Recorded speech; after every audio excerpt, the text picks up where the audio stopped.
बघितलं का किती जास्त फुलं आलेत गुलाबाला.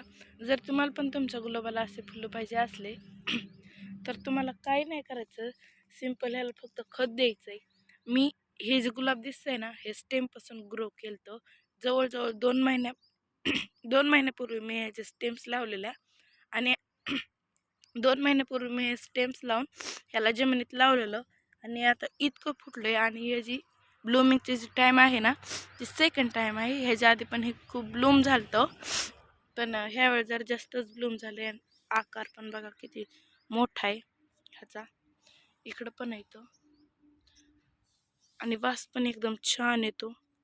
आणि ह्याला खूप साऱ्या कळ्या पण आहेत इथं जवळजवळ बघा, खूप साऱ्या कळ्या आहेत. आणि त्याच्याच बरोबर हे पण लावलेलं, ह्याची पण सेकंड टाईम आहे ब्लूम करायची. पण ह्याला कधीच जास्त फुले येत नाही त्यापेक्षा. मागच्या वेळेस पण ह्याला कमी चालते त्याच्यापेक्षा, पण ह्या वेळेस जरा जास्त आले तर पण त्याला जास्त आहेत. हे असं झाड आहे, दोन्ही पण मी सोबतच लावलेले आणि दोन्हीची पण सेकंड टाईम आहे ब्लूमची. तुम्हाला पण जर असे ब्लूम पाहिजे असले तर जास्त काहीच नाही करायचं, फक्त मातीत लावायचं आणि साधं सिंपल खत द्यायचं, शेणखत. मी तेच देतो आणि पाणी द्यायचं.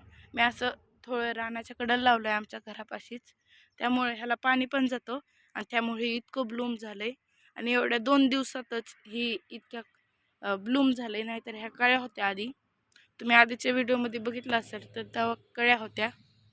आणि याच्यामध्ये बघा ग्रोथ पण किती छान होते, इथे पण आहे न्यू ग्रोथ पण ह्याला खूप होते. पण मी ह्याला आत्ताच नाही पिंच करणार, ह्याला करायचं पिंच स्प्रिंगमध्ये. जेव्हा हे येईन तेव्हा, जेव्हा वसंत ऋतू येईन तेव्हा आपण ह्याला पिंच करायचं. आणि हे बघा इथं तर एकदम न्यू ग्रोथ आहे.